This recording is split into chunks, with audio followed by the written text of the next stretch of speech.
İsa olara bir tımsal aýtdy. İncire, ähli ağaçlara seredin. Olaryň ýapraklandygyny görüp, tomsun goloýlandygyny öz-özüňizden bilýärsiňiz. Şonuň ýaly hem, bu wakalaryň bolanyny göreniňizde Hudaýyň şalygynyň goloýlandygyny bilin.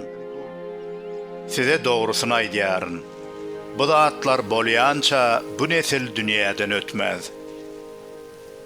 Asman bilen yer öter. Emma meniň sözlerim asla ötmez. Äge bolun. Aşy eşret, serhoşluk, ýaşaýşyň gaýgylary ýüregiňizde ornamasyn. Ýogsam, ol gün duzak kimin duýdansyz üstüňizden iner. Çünki ol gün tutuş yer ýüzünde ýaşaýanlaryň her biriniň üstünden iner. Bu boljak wakalaryň baryndan gaçyp gutular ýaly we insan oglunyň huduryna durup biler ýaly hemişe oýa bolup Hudaýa dileg edin.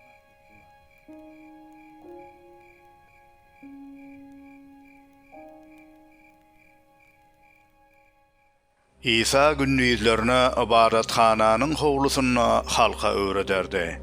Akşamlaryna bolsa şäherden daşary çykyp, ýejäni Zeytun dagyna geçirerdi.